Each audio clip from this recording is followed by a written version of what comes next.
Good morning everyone. स्वागत है आप सबका हमारे यूट्यूब चैनल पर जिसका नाम है सौरभ क्लासेस फॉर हिस्ट्री। मैं सौरभ आप सबका स्वागत करता हूं आज की क्लास में। मैं आज एमए सेमेस्टर 1 के पेपर CC3 जिसका नाम है कंटेम्प्रेरी वर्ल्ड, इस पेपर से जो हमारा यूनिट 1 है, यूनिट 1 का एक बहुत महत्वपूर्ण टॉपिक है नव साम्राज्यवाद। इस विषय को आज आप लोगों के सामने प्रस्तुत करूंगा। नव साम्राज्यवाद को जानने से पहले सबसे पहले हमें साम्राज्यवाद को समझना बहुत जरूरी है। साम्राज्यवाद पर मैंने एक ऑलरेडी वीडियो बना रखा है, आप उसको देख सकते हैं। वैसे मैं नव साम्राज्यवाद शुरू करने से पहले इसका एक विस्तृत तौर पर एक डेफिनेशन आपको बताऊंगा कि नव साम्राज्यवाद है क्या, उसके बाद इसको आगे डिस्कस करूंगा। तो चलिए अपनी क्लास शुरू करते हैं। लेकिन क्लास को शुरू करने से पहले सबसे पहले हम इसे अपने अध्ययन की सुविधा के लिए विभिन्न अध्यायों में विभक्त करेंगे।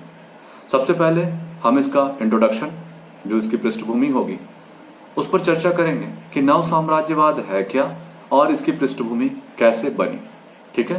तत्पश्चात हम नव साम्राज्यवाद के क्या लक्ष्य हैं, किन लक्ष्यों को लेकर नव साम्राज्यवाद आगे बढ़ रहा है, इस पर प्रकाश डालेंगे।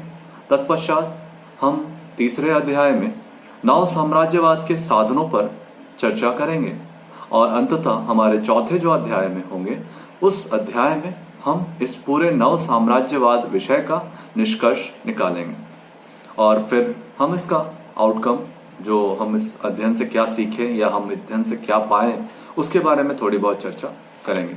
तो चलिए बिना समय गवाए हम नव साम्राज्यवाद को स्टार्ट करते हैं। सबसे पहले नव साम्राज्यवाद को जानने से पहले हमें नव साम्राज्यवाद को जानना पड़ेगा। साम्राज्यवाद था क्या? दरअसल जब विभिन्न देशों में औद्योगिक क्रांति घटित हुई, औद्योगिक क्रांति के फलस्वरूप उनको अपने सामानों की बिक्री के लिए बाजारों की आवश्यकता थी। इन बाजारों की आवश्यकता की पूर्ति वे अपने स्थानीय बाजारों से नहीं कर पा रहे थे। तो जब स्थानीय बाजार कम पड़ने लगे तो उनको लगा कि अब इन बाजारों, इन माल, जो उनका उत्पादित माल था, उनकी खपत के लिए उन्हें अंतर्राष्ट्रीय बाजारों की आवश्यकता महसूस हुई। इसके लिए उन्होंने अपने व्यापारिक मार्गों का सहारा लिया, नए नए देशों की खोज की और जाके अलग अलग देशों में अपने उपनिवेश, सबसे पहले वे व्यापारिक यात्राओं पर गए, उसके पश्चात वहां देखा, वहां की राजनीतिक अस्थिरता को देखा और वहां अपने उपनिवेश बनाने शुरू कर दिए। धीरे धीरे वहां की राजनीतिक, सामाजिक, आर्थिक सारी व्यवस्था को अपने अंतर्गत ले लिया। इस प्रकार ये साम्राज्यवाद कहलाया। आगे चल करके जब द्वितीय विश्व युद्ध संपन्न हो गया तो द्वितीय विश्व युद्ध के पश्चात वैश्विक स्थिति में हम देखते हैं कि संयुक्त राष्ट्र संघ का उद्भव हो गया और संयुक्त राष्ट्र संघ जो था वो अब ज्यादा शक्तिशाली हो गया। अब दो परस्पर विरोधी गुटों का उदय हुआ था, अमेरिका और रूस। तो अमेरिका और रूस के उद्भव के पश्चात ये दोनों शक्तियां अपना अपना प्रभाव क्षेत्र बढ़ाने में लगी हुई थी। वे सीधे तौर पर किसी अन्य देश के साम्राज्य पर अपना साम्राज्य विस्तार नहीं कर सकती थी, लेकिन वे हर वे हथकंडे अपनाने के लिए तत्पर थी ताकि वे अपने साम्राज्य की विस्तार, अपना मानसिक विस्तार कर सकें। ठीक है। तो इसको हमको बेहतर ढंग से समझने के लिए चलिए अब हम इसके इंट्रोडक्शन को बढ़िया से समझते हैं कि परंपरागत साम्राज्यवादी राज्य, विशेषकर पश्चिमी विकसित राज्य तथा संयुक्त राज्य अमेरिका, द्वितीय विश्व युद्ध के पश्चात नए स्वतंत्र हुए देशों एवं विकासशील देशों की नीतियों को मनमाने ढंग से चलाने का कार्य कर रहे थे। शस्त्र दौड़ को बढ़ावा देकर, शस्त्र आपूर्ति के द्वारा, विदेशी सहायता के माध्यम से, विश्व आर्थिक संस्थाओं पर अपने नियंत्रण द्वारा, परोक्ष युद्ध नीति, अंतर्राष्ट्रीय सम्मेलनों में कूटनीति द्वारा तथा कई अन्य प्रकार के दबाव साधनों द्वारा, मानव अधिकारों की रक्षा के नाम पर, परमाणु निशस्त्रीकरण के नाम पर, उदारीकरण और वैश्वीकरण के नाम पर, कम शक्तिशाली या फिर विकासशील देशों पर अपना प्रभुत्व तथा दबदबा बनाए रखने का अनुसरण कर रहे थे। उन देशों की यही नीति नव साम्राज्यवाद की नीति कही जाती है। तो क्लियर हो गया आपको कि नव साम्राज्यवाद होता क्या है। ठीक है। वो किसी न किसी बहाने से विकासशील और नए स्वतंत्र हुए देशों पर अपना दबाव बनाना चाह रहे थे। यही जो नीति थी या नव साम्राज्यवाद के नीति के नाम से जानी जाती है। अब हम इसके दूसरे अध्याय, जिसमें नव साम्राज्यवाद के लक्ष्यों की चर्चा की गई है, उस पर प्रकाश डालते हैं। नव साम्राज्यवाद की उत्पत्ति 3 विशिष्ट परिस्थितियों से उत्पन्न हुई है। यह है उद्धोत्तर काल की शांति संधियां, जिनके कारण नया शक्ति संतुलन बना, दूसरों को स्थायी रूप से अपने अधीन करने की इच्छा तथा कमजोर राज्यों का अस्तित्व। ये 3 प्रमुख उसके लक्ष्य थे। अब हम देखते हैं कि इसके लक्ष्यों पर प्रकाश डालेंगे।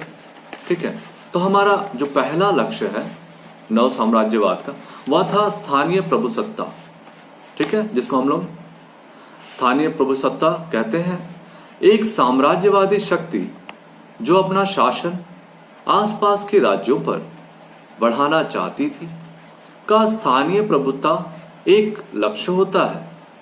यह ऐसी नीति यथापूर्ण स्थिति को पलटकर स्वयं निर्धारित की गई सीमाओं के भीतर अपनी प्रभुत्व स्थापित करना चाहती है। यह एक प्रकार की स्थानीयकृत प्रभुत्व की नीति होती है तथा इसके सुंदर उदाहरण हमें 19वीं शताब्दी के राजतंत्रात्मक नीतियों से मिलते हैं। 18वीं शताब्दी के फ्रेडरिक महान, लुई 15वें, मारिया थेरेसा, पीटर महान, कैथरीन द्वितीय इस प्रकार की विदेश नीतियों के संचालक शक्तियां थीं। 19वीं शताब्दी में बिस्मार्क इस प्रकार की साम्राज्यवादी नीति में पारंगत थे। रूस के साम्राज्यवाद के उद्देश्य फिनलैंड, पूर्वी यूरोप, बाल्कन, डार्डेनेल्स तथा ईरान पर नियंत्रण भी एक प्रकार का स्थानीय प्रभुता का लक्ष्य था। प्रसिद्ध इतिहासकार और विद्वान मार्गेनथाउ बताते हैं कि इस प्रकार के साम्राज्यवाद की सीमाएं भौगोलिक साम्राज्यवाद की तरह प्रकृति के बाह्य तथ्यों द्वारा निर्धारित नहीं होती, जिनसे बाहर जाना या तो तकनीकी रूप से कठिन होता है या राजनीतिक रूप से मूर्खता। इसके विपरीत यह विभिन्न विकल्पों से स्वतंत्रता पूर्वक चुनाव का परिणाम होता है, जो यथापूर्व स्थिति की नीति, महाद्वीपीय साम्राज्यवाद व तीसरा स्थानीय साम्राज्यवाद तीनों में से एक हो सकता है। 18वीं शताब्दी में तीसरा विकल्प इसीलिए श्रेष्ठकर था क्योंकि उस समय शक्तियों की एक ऐसी संरचना विद्यमान थी जिसमें कुछ एक शक्तियां बराबर थीं और महाद्वीपीय साम्राज्यवाद के प्रयत्न को हतोत्साहित करती थी। लुई 14वें के अनुभव ने दर्शा दिया कि इस प्रकार का प्रयत्न कितना संकटपूर्ण हो सकता है। ठीक है, तो ये हमारा हो गया आपका स्थानीय प्रभुता। अब इसके नव साम्राज्यवाद के दूसरे जो लक्ष्य हैं, उस लक्ष्य का नाम है महाद्वीपीय साम्राज्य। ठीक है, साम्राज्यवाद का दूसरा संभावित लक्ष्य एक महाद्वीपीय के देशों पर शासन स्थापित करना हो सकता है, जिसका अर्थ इन महाद्वीपीय देशों की नीतियों पर श्रेष्ठता तथा नियंत्रण द्वारा महाद्वीप का साम्राज्यिक नियंत्रण स्थापित करना है। इसे भौगोलिक रूप से निर्धारित साम्राज्यवाद, ज्योग्राफिकल डिटरमिन्ड इंपीरियलिज्म इंग्लिश में कह सकते हैं, कहा जा सकता है। लुई 14वां, नेपोलियन तृतीय और विलियम द्वितीय सभी महाद्वीपीय साम्राज्यवाद के लक्ष्य द्वारा प्रेरित थे। 1850 के दशक में कैबुर की अध्यक्षता में पिरामिड सर्डिनिया राज्य में इटली प्रायद्वीप पर प्रभुत्व की अभिलाषा 1912 और 13 में बाल्कन युद्ध के विभिन्न भागीदारों की बाल्कन में बहुत बड़े साम्राज्य की अभिलाषा आदि कारण जो थे, वो इनकी महत्वपूर्ण महाद्वीपीय साम्राज्य की महत्वाकांक्षा को बढ़ाते थे। इसका तीसरा जो महत्वपूर्ण लक्ष्य है वह है विश्व साम्राज्य। जब एक राष्ट्र जो साम्राज्यवादी नीति का अनुयायी होता है सारे विश्व पर विजय करने या असीमित साम्राज्यवाद के लक्ष्य द्वारा संचालित होता है, तब हम कहते हैं कि ऐसी साम्राज्यवादी नीति का लक्ष्य विश्व साम्राज्य स्थापित करना होता है। इस प्रकार असीमित साम्राज्य के असाधारण उदाहरण सिकंदर महान, 7वीं तथा 8वीं शताब्दियों में अरब शासकों, नेपोलियन प्रथम तथा हिटलर आदि की विस्तारवादी नीतियों में देखे जा सकते हैं। इन सभी ने अपने अपने देशों की शक्तियों को एक विश्व साम्राज्य स्थापित करने के लिए प्रेरित किया। यहाँ शक्ति की लालसा असीमित थी तथा हर दूसरा स्वतंत्र राज्य विश्व साम्राज्य के लक्ष्य के लिए शत्रु समझा जाता है। असीमित साम्राज्यवाद ऐसी सभी साम्राज्यवादी शक्तियों का लक्ष्य माना जाता है। दूसरे राष्ट्रों पर शासन करने तथा उन पर प्रभुत्व स्थापित करने की अतर्क संगत लालसा द्वारा संचालित होता है। अब जब हम इनके लक्ष्यों को देखते हैं, इसके पश्चात हम इनके साधनों पर प्रकाश डालेंगे। यह साधन जो है साम्राज्यवाद के, ये भी मूल रूप से 3 ही बताए गए। ठीक है, तो इन तीनों के ऊपर हम प्रकाश डालेंगे। पहला जो हमारा साम्राज्यवाद के साधन है उसे हम कहते हैं सैनिक साम्राज्यवाद, जिसको इंग्लिश में मिलिट्री इंपीरियलिज्म भी कहते हैं। सैनिक साम्राज्यवाद साम्राज्य निर्माण का सबसे स्पष्ट, प्राचीन तथा दमनकारी तरीका है। सैनिक साम्राज्यवाद प्रत्यक्ष सैनिक आक्रमण के द्वारा अपने लक्ष्य को प्राप्त करने का प्रयत्न करता है। आधुनिक युग में हिटलर, मुसोलिनी, नेपोलियन, लुई 14वां तथा कई दूसरे शासकों ने सैनिक विजय के इस साधन का प्रयोग किया था। एक साम्राज्यवादी राष्ट्र के दृष्टिकोण से इस पद्धति का लाभ यह है कि सैनिक विजय के फलस्वरूप जो नए शक्ति संबंध स्थापित होते हैं उन्हें पराजित राष्ट्र द्वारा भड़काए हुए अन्य युद्ध द्वारा ही बदला जा सकता है और इस युद्ध में सफलता की संभावना प्रायः उस पराजित राष्ट्र की उतनी नहीं होती जितनी साम्राज्यवादी राष्ट्र की होती है। साधारणतः इस भांति के साम्राज्य निर्माण में युद्ध का अत्यधिक महत्व होता है।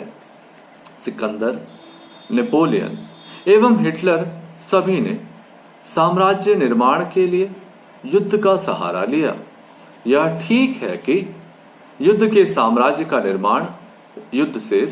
का निर्माण होता है, तो युद्ध में पराजय से साम्राज्य का विघटन भी हो जाता है।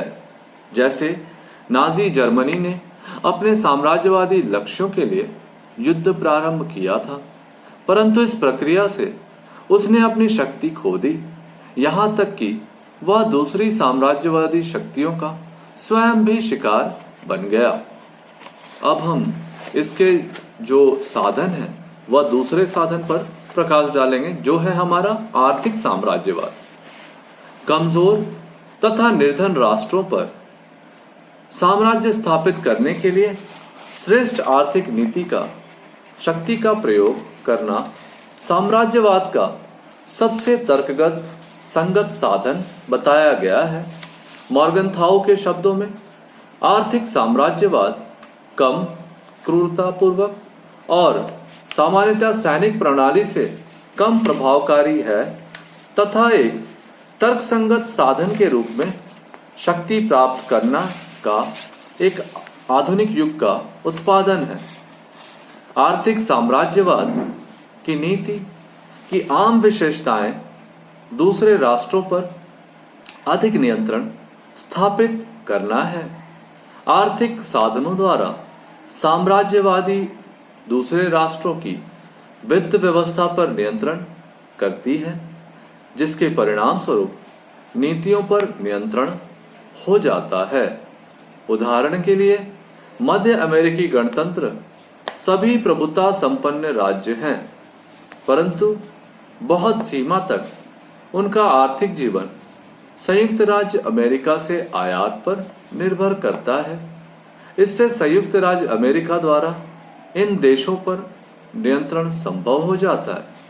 ये राष्ट्र कोई भी ऐसी नीति, चाहे वह घरेलू नीति हो या विदेशी नीति, लंबे समय तक लागू नहीं रख सकते जिस पर संयुक्त राज्य अमेरिका को आपत्ति हो।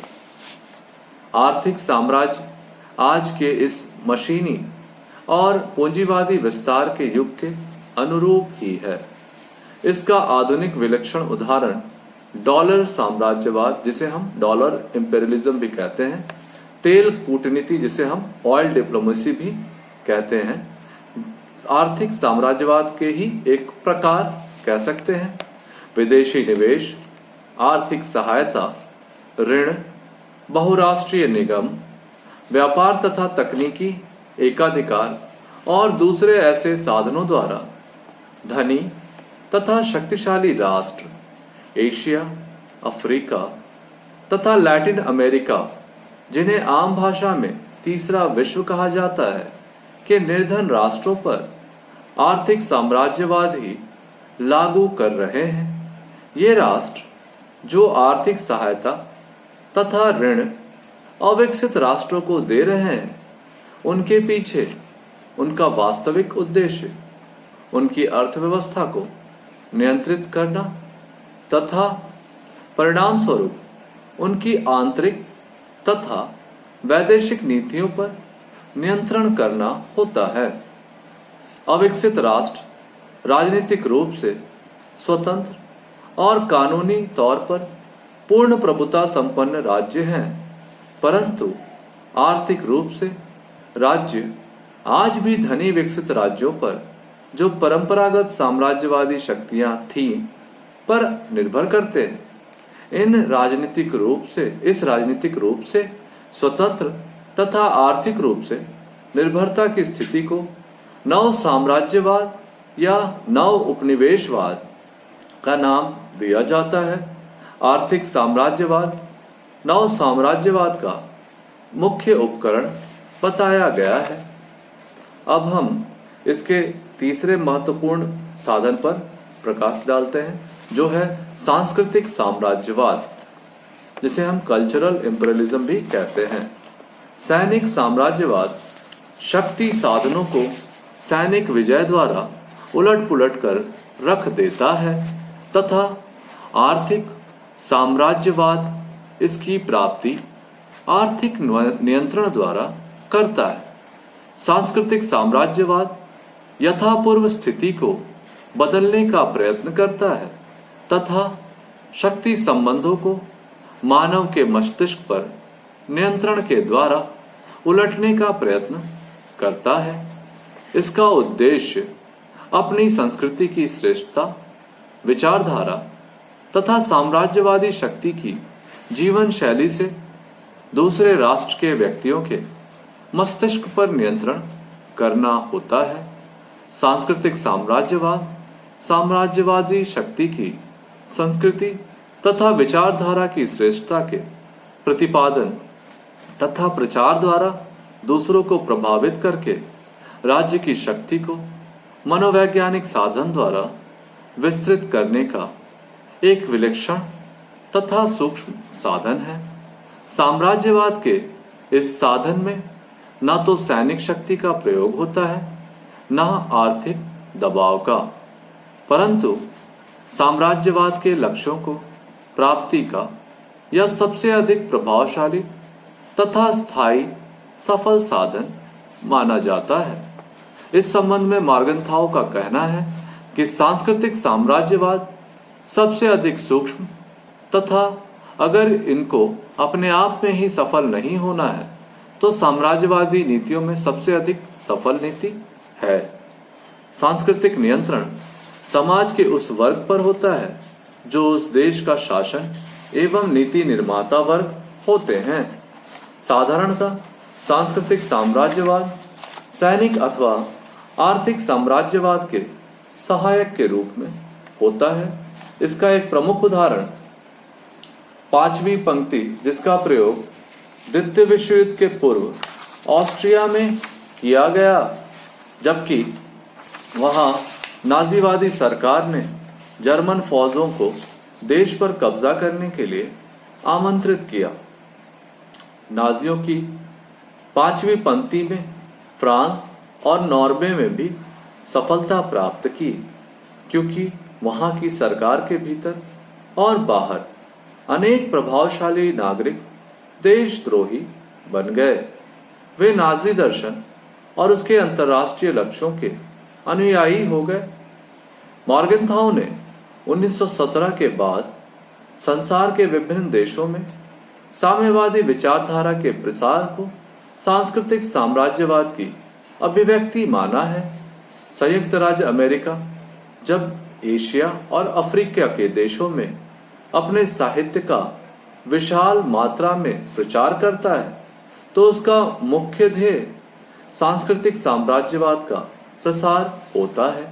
सांस्कृतिक साम्राज्य उपनिवेशवादी नीतियों में अभिवृद्धि के लिए अपनाया जाता है। इसका उद्देश्य दूसरे देशों की जनता में आत्मसम्मान को नष्ट करना तथा हमेशा के लिए उनमें गुलामी की भावना को भरना होता है। अब जब हमने इसके लक्ष्य और साधनों को देखा, तो अब हम इसके निष्कर्षों पर प्रकाश डालते हैं। तो इस प्रकार से साम्राज्यवाद के 3 मुख्य साधन बताए गए हैं। कुछ विद्वान धार्मिक साम्राज्यवाद को एक अलग तथा विशिष्ट साधन भी मानते हैं, परंतु हम यह विश्वास करते हैं कि धार्मिक साम्राज्यवाद सांस्कृतिक साम्राज्यवाद का ही एक अंग है। साम्राज्यवाद स्वरूप तथा क्षेत्र में सदैव से अमानवीय तथा अलोकतांत्रिक रहे हैं। यह मानवता के लिए अभिशाप तथा इसके माथे पर एक कलंक है। इस प्रकार साम्राज्यवाद अधीनस्थ देशों की आर्थिक बर्बादी, मानसिक दास्ता, नैतिकता एवं चारित्रिक अधपतन, राजनीतिक गुलामी और सांस्कृतिक संपदा के विध्वंस का प्रधान कारण होता है। इस प्रकार से हम लोगों ने देखा कि नव साम्राज्यवाद ऐसी अवस्था होती है जिसके द्वारा एक देश अन्य देश को सांस्कृतिक, सैनिक तथा राजनीतिक दृष्टिकोण से उन पर नियंत्रण करने का प्रयास करते हैं। दरअसल साम्राज्यवादी नीति जो थी वह प्रारंभ हुई थी साम्राज्यवाद की विस्तार की महत्वाकांक्षा से। उसका मूल उद्देश्य था व्यापार वृद्धि,